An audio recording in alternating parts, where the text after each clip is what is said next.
নমস্কার বন্ধুরা, তপতির ঘরকন্না নতুন একটি ব্লগে আপনাদের স্বাগত জানাই। আজ আমি আপনাদের সাথে আলু কুলচা রেসিপি শেয়ার করব। আমি একটা পাত্রে 250 গ্রাম ময়দা নিয়েছি। তাতে 4 চামচ টক দই ভালো করে ফেটিয়ে ময়দার উপর দিয়ে দিচ্ছি। তার উপর 1 চামচ বেকিং পাউডার, খুব সামান্য বেকিং সোডা দিয়ে দইয়ের সঙ্গে মিশিয়ে দিচ্ছি। দেখুন দইটা কত সুন্দর ফুটে উঠেছে।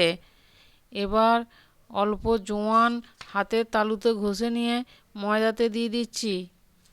চিনি গুঁড়ো 1 চামচ, স্বাদ মতো লবণ দিয়ে ভালো করে মিশিয়ে নিচ্ছি ও 1 চামচ তেল দিয়ে মাখিয়ে নিয়ে অল্প অল্প জল দিয়ে মেখে নিচ্ছি।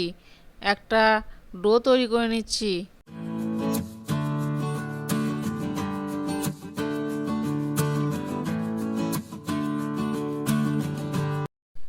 ডোটার উপর অল্প তেল মাখিয়ে ঢাকা দিয়ে রেখে দিচ্ছি 10 মিনিটের জন্য। আমার সময় কম ছিল, তাই আমি 10 মিনিট ঢাকা দিয়ে রেখেছি। আপনারা আধ ঘন্টা 40 মিনিট ঢাকা দিয়ে রাখতে পারেন। বেশিক্ষণ ঢাকা দিয়ে রাখলে জিনিসটা আরও ভালো হবে। এবার 2টি সেদ্ধ আলু নিয়ে হাত দিয়ে মেখে নিয়ে তাতে পেঁয়াজ কুচি, লবণ, ভাজা মশলা, ধনেপাতা কুচি দিয়ে মেখে নিচ্ছি।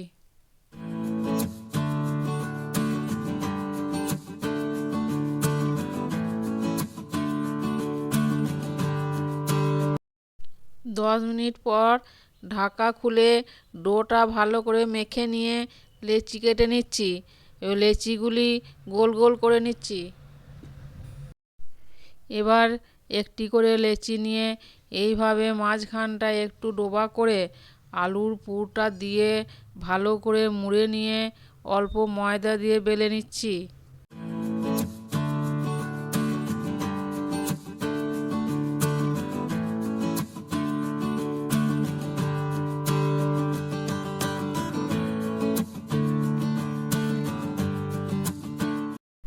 উপর থেকে কালো জিরে দিয়ে বেলুন দিয়ে ভালো করে বসিয়ে দিচ্ছি, যাতে কালো জিরেগুলো ঝরে না যায়। এইভাবে সব বেলে নিচ্ছি। আমার সব বেলা হয়ে গেছে। এবার গ্যাসে প্যান বসিয়ে গরম হলে অল্প জল দিয়ে একটা করে বেলে রাখা কুলচা দিয়ে ঢাকা দিয়ে দিলাম। কিছুক্ষণ পর জলটা শুকিয়ে গেলে উল্টে দিচ্ছি। উপর থেকে অল্প তেল ছড়িয়ে ভালো করে ভেজে নিচ্ছি। এইভাবে সব কুলচাগুলি ভেজে নিচ্ছি। আমার সব কুলচা ভাজা হয়ে গেছে। একটা পাত্রে তুলে নিয়েছি। এবার গরম গরম সবুজ মটরের ঘুগনি আর কুলচা দিয়ে পরিবেশন করছি। আপনারা এইভাবে বাড়িতে একবার বানিয়ে দেখবেন, ভালো লাগবে।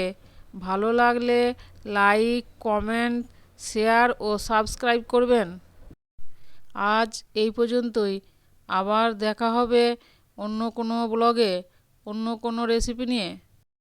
ততক্ষণ সবাই সুস্থ থাকবেন, ভালো থাকবেন। ধন্যবাদ সকলকে ভিডিওটি শেষ পর্যন্ত দেখার জন্য।